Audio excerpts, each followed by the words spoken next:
Hello, my name is Konstantā, and this is show Nākotnes Capitals. In this show, we are not just talking about investments, but we are also invest our own money.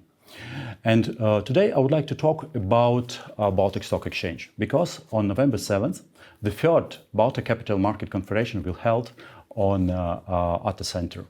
There will be more than 40 professionals who will share their insights about Baltic stocks, bonds, and other investment options. And we are quite lucky because today we have three guests from Riga, Tallinn, and Vilnius. And I would like to introduce you the first guest, Robert Indelson, Chairman of Management Board of Signet Bank. Hello. The second guest will be from Tallinn, Karel Ots, CEO of Tallinn Nasdaq. And our third guest will be Tautvydas Marčiulaitis, partner at asset management company Milles. Hello, everyone. Hi. But before we'll start talking about Baltic Stock Exchange, I would like to share results of our portfolios. So, comparing to last week, Ravis with his crypto portfolio had very good growth. From 15% their capital growth to 22%, and the main reason of that is very simple. Bitcoin price again grow significantly. But still number one is ETF portfolio from SAB Robo Investors, and my portfolio on the third place. So nothing happened on USA market when we talk about S&P 500 index. That's why my capital growth stayed moderate. And finally, where we could start talk about Baltic Stock Exchange. Today, I just opened the page of Nasdaq Baltics, and I took 4 indexes and result for the last 3 years. And what we could see, first of all, if we look at Baltic Stock Exchange overall, during the last 3 years, we see a drop of 6.5%. Estonian market dropped by almost 12%, Latvian dropped by significantly 32%, and Lithuanian market grew up by 11%. And that's why my first question will come to Tautvydas, because we see that opposite to all this geopolitical situation, economical problems, Lithuanian stock market is going up. Tautvydas, could you share your secrets? And maybe our colleagues from Riga and Tallinn could get some kind of lessons from Vilnius and Lithuanian market. Well, I think our local stock exchange and local indices are not that good indicators of the economy because, well, we're quite small, we're not liquid. So if you have at least 1 or 2 positions to drop significantly, the whole index will go down. So I guess in part we got lucky that most of the companies listed on Vilnius exchange actually went up, and you guys maybe had some 1 or 2 bad cases going down. But yeah, in general, I think our economy is also doing pretty well, and that's because I believe we are the most diversified, and we had this luck of having a couple of bigger, larger tech companies becoming unicorns, and we're not very dependent on external capital, on outside capital. So when these interest rates started rising, they still could, work as they did, and they didn't have to let go their employees, etc. So I think, we have this mix of reasons why we are doing a bit better. And I guess, it's not that simple. I cannot share the secret because that's years and years of hard work and diversification. Cool. I would like to remind our audience that Lithuanians' results in economy GDP growth was second biggest in Europe for the first 6 months, when Estonia and Latvia was on the last place, and unfortunately it was negative. And by the way, also I read that opinion about future among young people who think that future will be bright in Lithuania is quite big. But could we say the same about Estonian investors and their thoughts about future? Karel, historically, investors from Estonians were the main growth driver for Baltic stock exchanges. But during last couple quarters, we see that Estonian economy is going down. And we also see just right now that during the last 3 years, Tallinn Stock Exchange is going down. Could we say that Estonian investors started to think to move money from Baltic Stock Exchange to global markets? Or maybe there is another reasons why you have so, no, not big, but still 11%, quite big figure. Yes, so many questions. I try to answer them all. The worst answer that I could give is it depends, but it really does. I mean, you are polite saying that our economy is maybe not doing so well. I think our economy has been doing pretty bad for years now, not even months.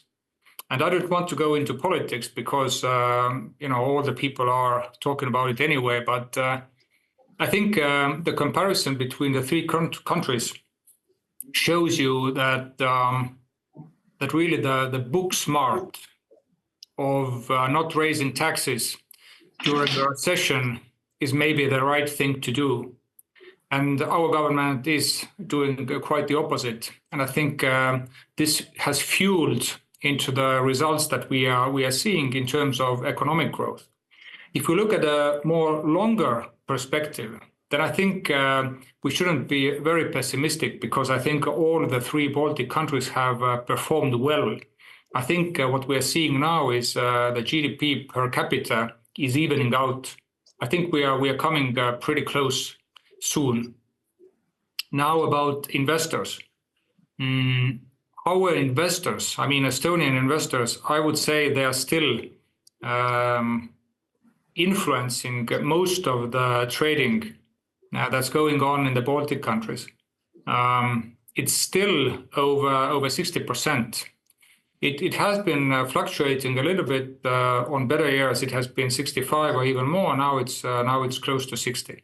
But we have to keep in mind that our market, both Estonia, Latvia, Lithuania, they are incredibly retail investor driven. So, and this also influences the indexes. So you asked about Lithuania. Lithuania has Šiaulių bankas going up, then a few others. And by the way, Šiaulių bankas going up is a clear correlation, I think, what's going on in the economy and the confidence. Now, when it comes to retail investors, then in my opinion, the worst thing for our business, meaning the exchange business, is uncertainty. And we have seen nothing but uncertainty for the last, I don't know, whether you would like to say 3 or 5 years. COVID was a different animal. Then people were, sitting at home and everything just went up. Then in 2022, the war and the interest rates, and from that on, really the environment has been really uncertain. And I think especially young people that you also referred to, many of them, what I've heard is they think not twice, but 10 times before investing money anywhere, because they don't know what the government will come up with next, what kind of taxes will be generated, what kind of influence will it have on their everyday life and prices. And the same, by the way, with the companies. And I hope to see that when the Lithuanian economy having such a good confidence level, that we also see new companies taking advantage of it and accessing the market. Because raising taxes, raising cost of living, they are not things that you would relate to a booming economy. And this is why maybe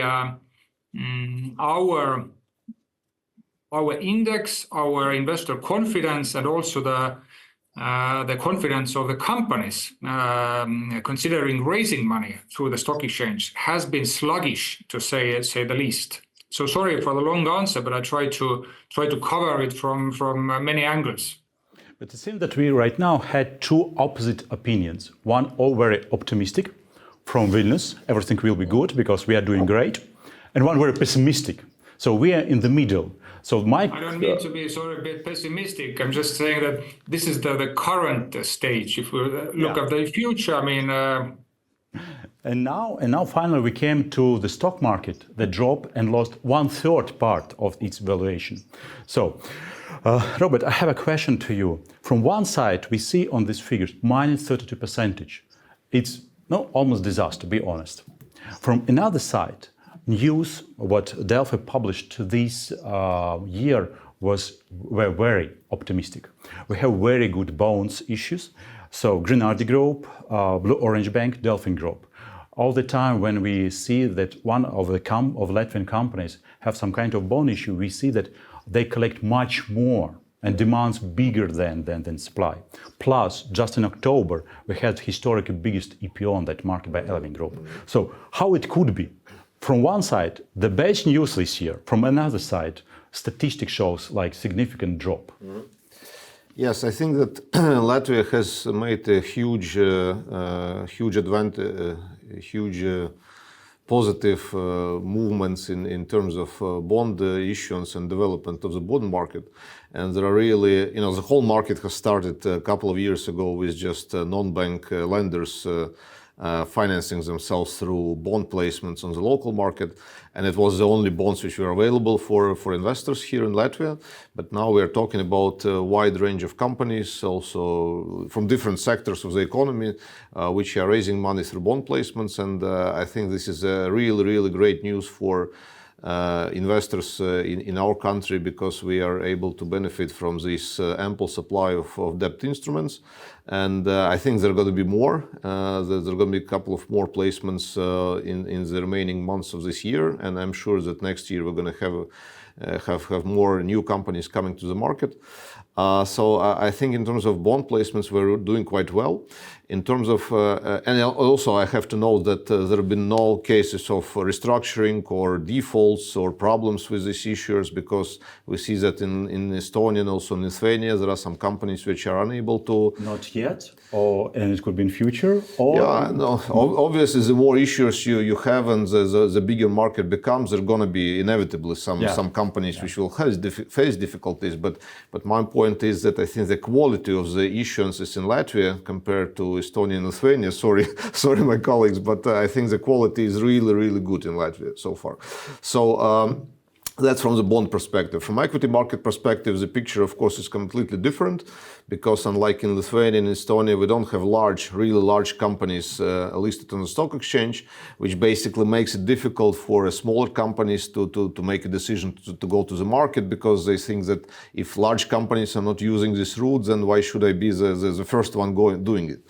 And also the companies which have come to the market and done an IPO in the last years, probably the IPOs were not priced at the right valuation levels, and that is the reason why we see that the current stock prices where the stocks are trading at are lower than the IPO prices. But on the other hand, that basically provides an opportunity for investors who have not invested in the IPO, who are just thinking whether they should invest or not. I think the overall sentiment in the Latvian stock market is relatively bad, because the prices, as you correctly mentioned, are going down, and that is not a positive trend. But as you know, experienced investors are buying at the deeps when the stocks are cheap, and selling when the stocks are expensive. So that's why I think in Latvian market the prices are fairly depressed, and this created some opportunities, because some of these companies, in my opinion, are really undervalued. So I would encourage all investors who are looking to the broader market, just take a look at Latvian companies, like spend 10-20 minutes just looking at the main ratios, and you will realize that some of these companies have really very attractive valuations now. And the last point I wanted to make about Latvian stock market is that we just had, as you mentioned, an IPO of Delfi Group, which is the largest IPO in Latvia so far. So finally we have one company, very large company, which is listed on the stock exchange. And I think that's going to be also, and the IPO size was almost 30 million euros. Yeah. And this is also a company which comes from the consumer lending sector, which means that institutional investors don't really like it. So that's why these 30 millions were essentially collected from private investors in our home markets in Latvia, Lithuania, Estonia. So that also shows the market is deep, and this, I think, gives quite a good example to other potential issuers to consider listing, and that serves as a proof that the market is alive and that we have a good potential to grow. A question to Karel and Tautvydas. Could we say that also Lithuanian and Estonian stocks undervalue? And right now, actually, the time to buy them, because actually in the future we'll see growth. Yeah, I can start because I can't make any suggestions whether to buy or not. But our analysts are definitely saying that there are undervalued stocks, quite many. But I'd like to say that good point, Roberts, bringing this up. You said the experienced investors are buying the stocks when they are undervalued. And this is interesting. I think we are the only business in the world where when the price of a thing, in our ways, a stock is low, then nobody really wants to touch it. And when it's high, then there is this euphoric stage and everybody is running towards it. So this is interesting. Okay. To you, Tautvydas. Tautvydas, what about Lithuanian companies? I think, of course, we have some undervalued stocks here. I wouldn't like to mention exact names, but any investor who can read the balance sheets and everything, we can find those. The key problem with local markets, at least for me, is not the valuation, but there is this thing. There is a great difference between price and value. And you can have very much undervalued stocks, but if no one else is buying them, they will stay undervalued for quite some time. And I think that is the key problem that we have here in the Baltics, is that only local retail, mostly retail clients are buying them. There are not enough institutional investors, and we do not get outside investors. And that's why some of our companies, which are extremely good and very greatly valued, we're still trading at very low levels just because no one else is buying them. And I think this is the problem that we face and we need to sort out. It's not the quality of the companies or relations or whatsoever. It's just money coming in and liquidity coming in. Okay, but we just talk about not stocks but bonds in Latvia, and for Latvian investors, bonds are the new orange. What about Lithuanian and Estonian markets? I just have heard about 15 Minutes Group. They had bond issues. They wanted to collect like between 50 and 60 millions. They managed to collect 18. So from one side, it's success. From another side, it's not so huge like in Latvia, when if you want to take one, you actually have option to take even 2 millions. And by the way, coupon price was quite good, 9.8%. So Tautvydas, what about situation with bonds in Lithuania? And after, please, Karel, also describe what is going on in the Estonian market. It's crazy down here. I mean, this year was, I haven't seen anything like, last 12 months. Everyone is buying every bond that we can find, retail investors. I don't know, I think they don't even read the documents. They simply press buy whenever a new bond comes out. I tried to count, how many names and how much volume was made. So during the month, between middle of August and middle of September, I counted that more than 700 million of new bonds were issued in the Baltics, that counting both Euro bonds and local issues. So, and most of them were oversubscribed. So I think, we have almost a mania down here, the bonds. And I think that retail investors don't really understand most of the time what we're buying, why are we buying. They simply, see the coupon, which might be 8, 9, 10% or whatever, and they just buy it. They don't care about the risk. They think that, bond is very safe. And we will definitely get the money back because we know the company, we know the leadership, so we really expect them to pay the money back. We don't think about, that negative economic sentiment or whatever, economic downturn may affect those companies, and those companies might not, be able to pay the money back. So I think next year and the year after that, we will see some restrictions and defaults given what is happening, and I don't think that the situation is sustainable. Like I said, I think it's a bit of mania and a bit of bubble in Lithuania. Quite pessimistic. It's surprising to hear from Lithuanian part such pessimistic future view. But what about Estonians? What's going on with bonds there? Not that active, still more active than a few years ago. And I think there is a very good explanation to it. I think we have seen a full generation of young people growing up that didn't know that money has a price. We had 10 years of an environment where basically you can reach out your hand and investors give you money. Yeah. If you're a startup entrepreneur, for example. Yeah. And I think this distorted the way people were thinking, especially young people, about financing and business. And now when the interest rates went up the most rapidly in history, in 22, I think people were just surprised, and they hadn't seen that actually somebody will pay you for depositing money in a bank, or why we are seeing these push the button for every bond, because they pay even more. And for me, it's a clear, it reminds me of 2021, where everybody was pushing a button when a company came to First North, for example. Yeah. I think we have to go through this learning curve. Of course, nobody or not everybody will come out as a winner, but I think we need to also learn by doing.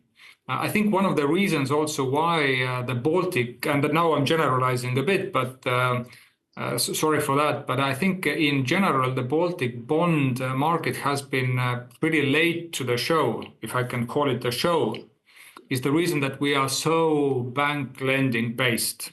We were so during the last financial crisis, and we are exact same place now. We have a little bit diversified the way we are financing our businesses. We have now funds, and we now have bonds, but still the vast majority is financed by banks. And what I would like to see is that this picture comes much more balanced towards capital markets than it is now. Quite interesting. And for that we need experience and we need time. Okay, quite interesting.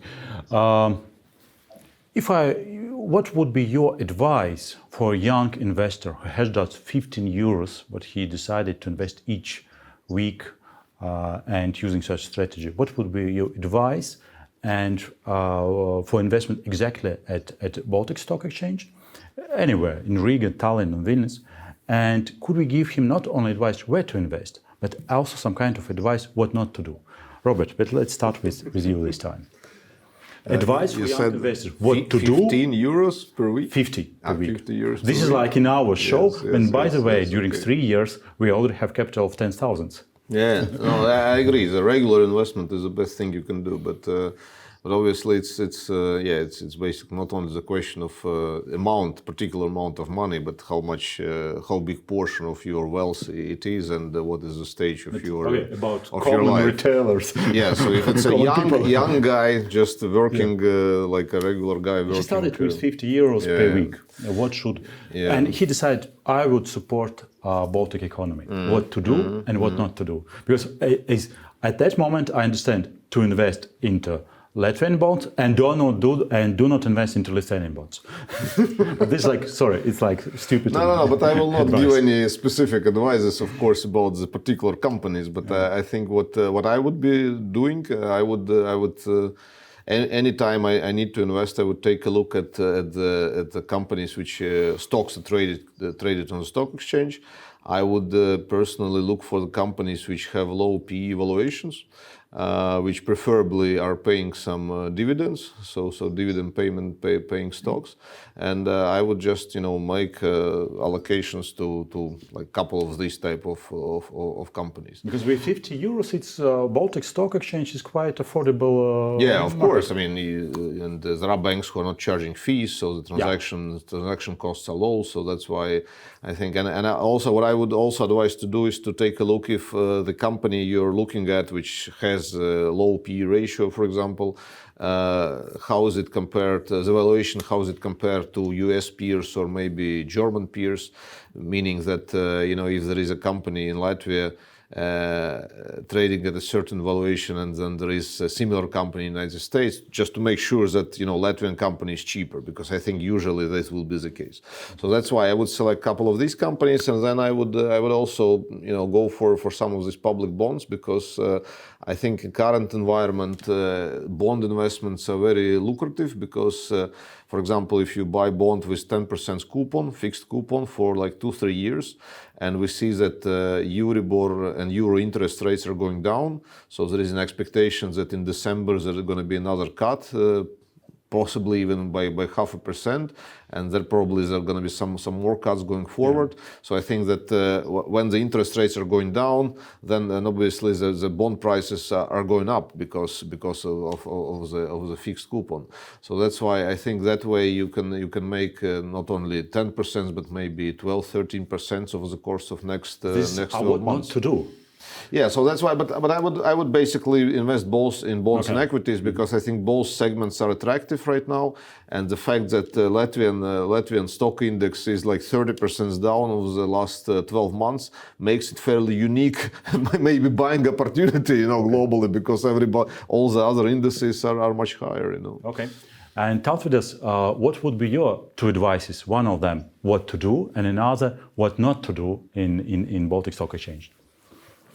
Well, my advice would be to go and experiment. Just basically, if you're starting out, if you do not have experience and, it's your first 50 you're investing this week, just have fun, just try different things, try buying stuff that you like. And after that, see how it's going, It's very important, at least in my experience, to learn by doing. So it's not about making good decisions. It's about making decisions. It's about, not being afraid to be wrong from time to time. It's about being, confident in your own analysis and your own decisions. So I think that's the most important. So I guess the, young retail investor should start out by experimenting and, give it at least 6 months and buying many different things just to see, how it goes, and understanding why things happen and why things sometimes go very wrong. I think this kind of experience is much more important than, earning those 10% in the first 6 months. And what definitely not to do is just don't be afraid about money. I mean, if you come into stock market and you invest like say 10% of your income every month, don't be afraid to lose like 3%. It won't work. I mean, if you buy something and then you cannot sleep over 10, 20 euros that you might lose, that's not the way to go. You need to work with yourself and understand, that the stock market goes both ways, both up and down. So just, understand that, get used to that, and go and experiment. Cool. And Karel, what to do and what not to do? Yeah, I already heard great advice here. I would go even more philosophical maybe, and start by thinking that a stock exchange is not a casino. Mm-hmm. It may look like it sometimes, but it's not. And you should really think of a stock as a real ownership in a company, that you are becoming an owner. So think and try to understand, why do you want to be the owner of a company? Okay. Why do you believe it? And when you decide, you have a thesis basically, but this is why I'm doing it, then stick to it. And don't worry too much, like Tautvidas said. Just don't gamble. Don't gamble, make a conscious decision why you're doing this. Okay. Okay, and now let's come to advice for professional investor. We just talk about different kind of options, stocks, bonds, etc. But in overall, what kind of challenges do you see for the next 12 months, and what kind of opportunities do you see? Robert, let's start with you. What will be challenges for Baltic states markets, and what will be opportunities? Maybe one or two ideas. No, I think opportunity is still that we have a very low market capitalization compared to GDP. If you compare European Union, maybe it will be worse. No, I don't think it's going to be worse. I think we have, at least for Latvia, maybe I'm not an expert in Estonia and Lithuania, but in Latvia, I'm fairly convinced that the market capitalization will go higher, because we have all the companies which shouldn't be on the stock market got delisted, by now. So, and we just had the largest IPO in Latvian history. So I think that the future is very bright for Latvian, only to the up. For Latvian stock market, yes. And I think same goes for bonds. I think that the private sector and also the government, which supported basically with their including this sort of capital markets development in their agenda, has done quite a good job in making this topic very, very heard by the whole society and by the entrepreneurs. So that's why I think the capital market in Latvia will continue to develop, and the development speed will actually increase.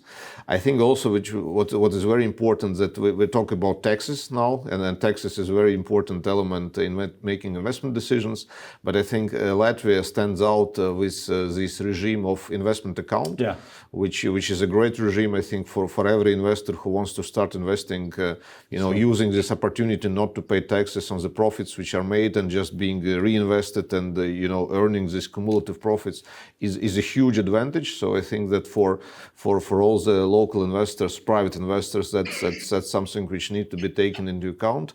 And that's why for them this increase in taxation... This is about positive. But what could be a threat for the next 12 months?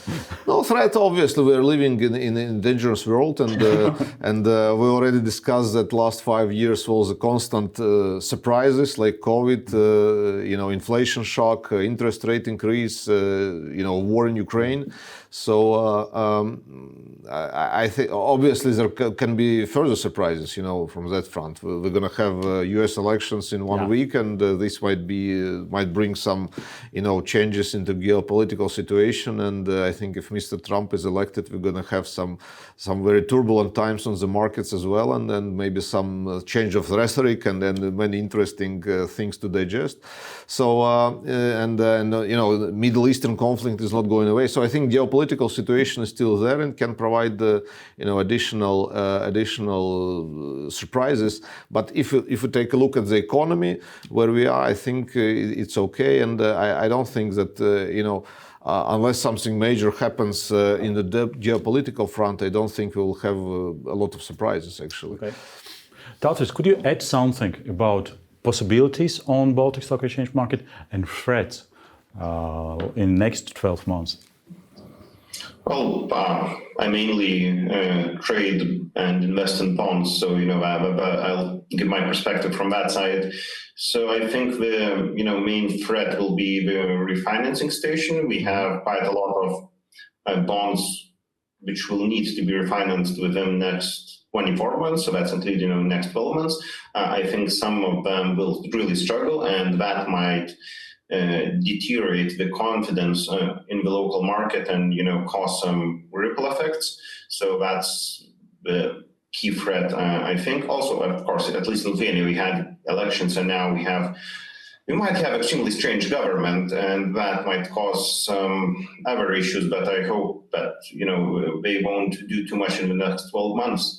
While on the positive side, we still have quite a lot of deposits in the banks.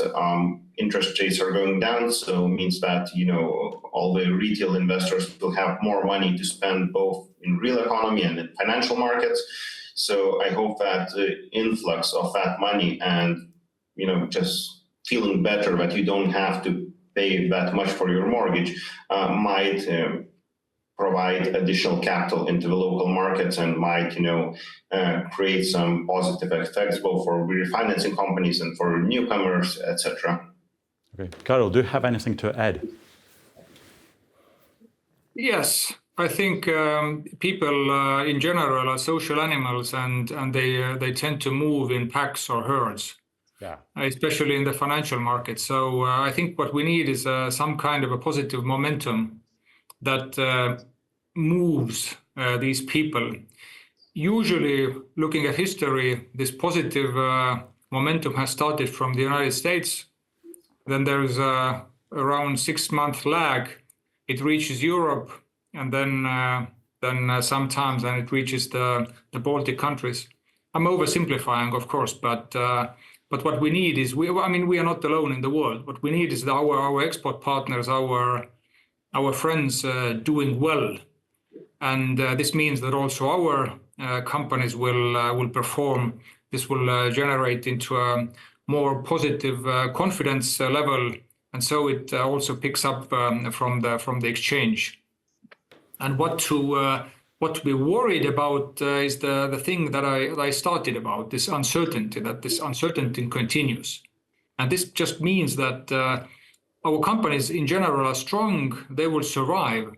But I think these ambitious plans maybe or might be pushed forward until the time is right. And this is, for example, what we hear from our unicorns. We have quite a few maturing ones who have been postponing their expansion plans or also IPO plans to, I would like to say, to the near future. And I think this would benefit the whole region. And last but not least, where we are now with all the three Baltic countries, we are in a new index. We are in a single index, MSCI Baltic. It's still a frontier, which I don't like, meaning that we are still considered a high-risk region together with, Sri Lanka and countries like that. But what it did and why it's so important is that it made the transition towards emerging market at least theoretically possible now. And I will talk about this in the conference more specifically. But this would result in much greater passive investment flows into all of our issuers across the Baltic region. Sounds very positive. My last question will be quite provocative, and I would like this time to start with Karl. Maybe we shouldn't talk about Riga, Tallinn, and Vilnius Stock Exchange. Maybe we should merge everything into one market, and maybe even to join Scandinavian market. Because in this study we have heard that there is very limited option for investments, especially for professional investors, because liquidity is very low and number of stocks is also very small. Maybe we should merge everything. What do you think about? Do you see like positive or negative? I hope you're talking about stock exchanges, not countries, because otherwise we will need to decide who will be the president of this new Nordic Baltic region. But this is not new thing for us. Of course, we are always thinking how we can be more efficient and perform better. We haven't yet, unfortunately, figured out any pros for merging, for example, three Baltic exchanges. And I'll tell you why. I think we already are as one. We are working as one. We have we have one central depository. We have a one trading platform. We have a one list when you go to Nasdaq Baltic. It doesn't make any difference for the investors whether we have three entities or one. And also, even operationally, we couldn't even lose anybody, any position, any employee, because we need them all, whether we have one structure or three companies. Plus, there is the question of regulators. Who will be the regulator then? Who will raise a hand and say that, okay, I'll do it for the whole region? And you also mentioned Nordics, basically the same. There is no obstacle, basically, for the Nordic investors to access our market or vice versa.